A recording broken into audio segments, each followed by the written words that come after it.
کنویں میں پھینک دیا تھا ان کے بھائیوں نے، اور شیطان نے ان کو کیا سمجھایا کہ اب یہ گناہ کر لو، بعد میں توبہ کر کے نیک لوگوں میں شمار ہو جانا۔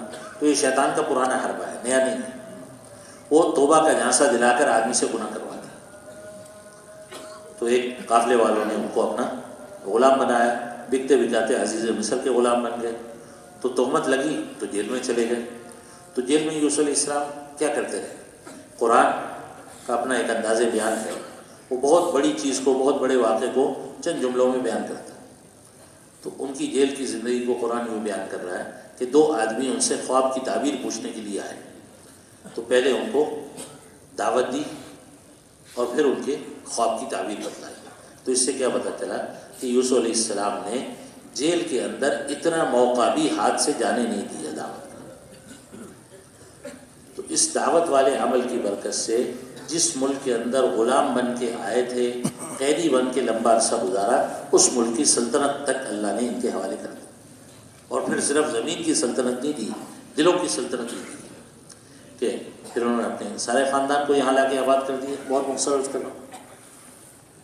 تو جس دن ان کے والد یعقوب علیہ السلام کا انتقال ہوا تو مصر والوں نے اس طرح سوگ منایا کہ جس طرح ہمارے اپنے والد کا انتقال ہوا۔ تو ایک دن یوسف علیہ السلام کا بھی انتقال ہوا، موت تو اللہ نے سب کے ساتھ رکھی۔ تو مصر والے اپنے سارے غموں کو بھول گئے، ان پر ایک ہی غم سوار ہوا کہ یوسف علیہ السلام ہم سے چلے گئے۔ تو ان کی وفد اکٹھا ہو کے ان کے خاندان کے پاس آیا کہ جس طرح یوسف علیہ السلام ہمارے بڑے تھے، تم ہی ہمارے بڑے ہو، یعنی گویا نظام سلطنت تمہارے پاس ہی رہی۔ نظام چلتا رہا، چلتے چلتے ان کے اندر مال کی محبت آنا شروع ہو گئی۔ کیا آنا شروع ہو گئی؟ مال کی محبت۔ تو جس چیز کی محبت آتی ہے تو پھر آدمی اس سے کیا کرتا ہے؟ اس کے لیے محنت کرتا ہے یا کیا کرتا ہے؟ محنت کرتا ہے۔ تو جب مال کی محبت آئی تو مال کی محنت بڑھ گئی۔ تو دن اور رات میں کتنے گھنٹے ہوتے؟ 24۔ جب ایک طرف محنت بڑھے گی تو دوسری طرف کیا ہوگا؟ تو بڑھو سے کمی آئے گی۔ تو جب مال کی محنت بڑھی تو دعوت کی محنت میں کمی آئی۔ تو جب دعوت کی محنت میں کمی آئی تو اللہ نے مصر والوں کے دلوں سے ان کی محبت کو نکالنا شروع کر دیا۔ ڈالی کس نے تھی؟ اللہ نے۔ اب نکال کون رہا ہے؟ اب جب گوئیاں شروع ہونے لگے کہ یہ کون لوگ ہیں جو یہاں کے آباد ہوئے، ملک ہمارا، زمین ہماری، حکومت ہماری ہونی چاہیے۔ پھر یہ ہوا کہ جب زمین ہماری، ملک ہمارا، تو نکالو ان کو۔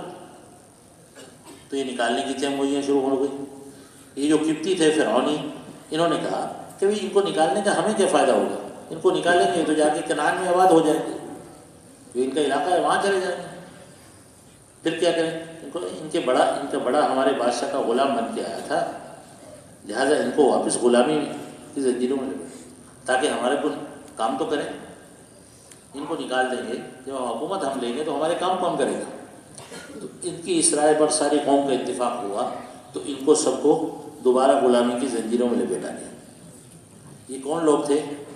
یہ میری آپ کی طرح عوام الناس نہیں تھے، نبیوں کی اولاد تھے، بنی اسرائیل، جن کا تذکرہ قرآن میں جگہ جگہ موجود ہے۔ پھر کیا کچھ ان کے ساتھ مظالم ہوئے، ان کے بچوں کو ذبح کیا جاتا ہے، ان کی عورتوں کے ساتھ کیا کیا مظالم کیے جاتے، بے حرمتی کی جاتی، جو بھی قرآن پڑھتا ہے اس سے یہ واقعات مخفی نہیں۔ تو پھر ان کی نجات کے لیے اللہ پاک نے موسیٰ علیہ السلام کو بھیجا۔ تو موسیٰ علیہ السلام نے ان پر محنت شروع کی۔ تو جب موسیٰ علیہ السلام سامنے آتے تو کہتے لا الہ الا اللہ موسیٰ کلیم اللہ۔ جب موسیٰ علیہ السلام دائیں بائیں ہوتے، کوئی قبطی سامنے آتا تو اس کی بولی بولتے۔ تو موسیٰ علیہ السلام نے کہا کہ بھئی یہ تم کیا کرتے ہو؟ میرے سامنے میرا کلمہ پڑھتے ہو، ان کے سامنے ان کی بولی۔ کیا موسیٰ تجھے ہم سچا نبی تو مانتے ہیں، لیکن اگر فرعون کی مخالفت کریں گے تو روٹی کہاں سے کھائیں گے؟ کہا کہ پھر پٹتے ہی رہو گے اسی عقیدے سے۔ تو اور زیادہ مظالم بڑھ گئے۔ تو ایک دن موسیٰ علیہ السلام کے پاس اکٹھے ہو گیا ہے کہ موسیٰ، آپ کے آنے سے پہلے بھی ہمارے اوپر ظلم ہو رہا تھا، آپ کے آنے کے بعد بھی ہمارے اوپر ظلم ہو رہا ہے، تو آپ کے آنے کا ہمیں کیا فائدہ؟ آپ کی نبوت کا ہمیں کیا فائدہ؟ تو فرمایا کہ میری نبوت کا فائدہ دیکھنا چاہتے ہو تو دو کام کرو۔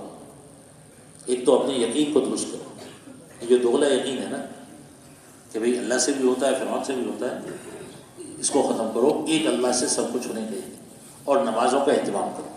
نمازیں تو ہمیں پڑھنے نہیں دیتا فرعون، کیونکہ ان کی شریعت میں یہ تھا کہ عبادت صرف معبد خانوں میں ہوتی تھی۔ یہ تو اللہ نے مسلمانوں کے لیے ساری زمین کو مسجد کا درجہ دے دیا، جہاں مصلی بچھاؤ اللہ اکبر کہہ کے نماز شروع کرو۔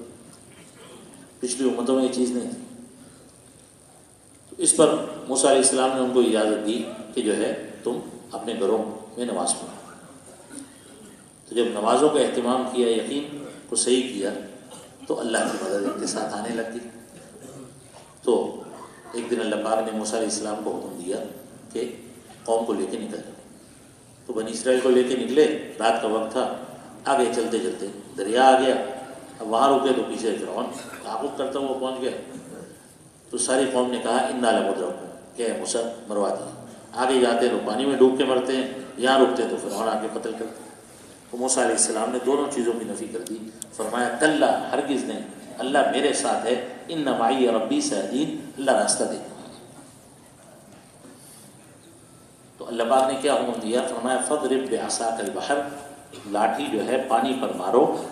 تو موسیٰ علیہ السلام نے نہیں سوچا بھی لاٹھی پانی پر مارنے سے کیا ہوگا، چھینٹے اڑیں گے، نہیں، اللہ نے حکم دیا ہے، اللہ کی مدد جو آئے گی وہ حکم کے پورا کرنے پر آئے گی۔ تو جیسے پانی پر لاٹھی ماری، اللہ نے 12 راستے کھول دیے، موسیٰ علیہ السلام اور ان کی قوم بنی اسرائیل پار ہو گئے، فرعون اس کی فوج اس میں ہلاک ہو گئی۔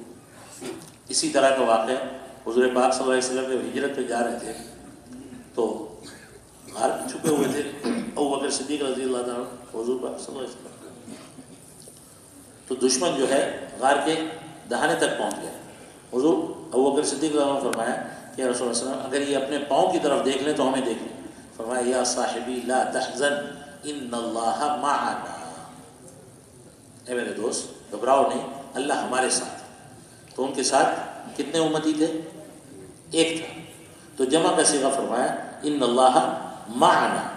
موسیٰ علیہ السلام کے ساتھ پوری قوم تھی، 12 قبیلے تھے، فرمایا ان معی ربی سیہدین، اللہ میرے ساتھ ہے، چونکہ داعی وہی تھے۔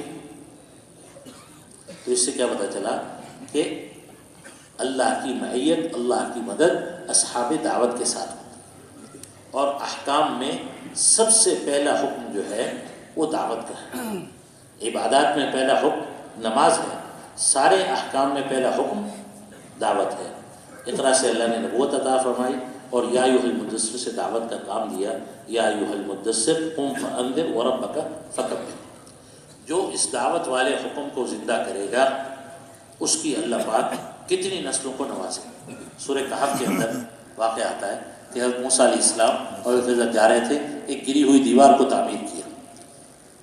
تو موسیٰ علیہ السلام نے پوچھا بھی نہ آپ نے ان سے مزدوری لی، نہ انہوں نے ہمارا کوئی اکرام کیا، آپ نے چلتے چلتے دیوار تعمیر کر دی، وجہ کیا؟ تو وجہ کیا بتلائی کہ اس دیوار کے نیچے یتیم بچوں کا خزانہ تھا، اللہ کا ارادہ یہ ہوا کہ خزانہ محفوظ ہو جائے، جب تک کہ بچے جوان ہوں گے ان کا خزانہ انہیں مل جائے۔ علت کیا بتلائی؟ وَكَانَ أَبُوهُمَا صَالِحًا، کہ ان کا باپ نیک تھا۔ تو کتابوں میں آتا ہے کون سا باپ نیک تھا؟ 7ویں پشت کا باپ نیک تھا۔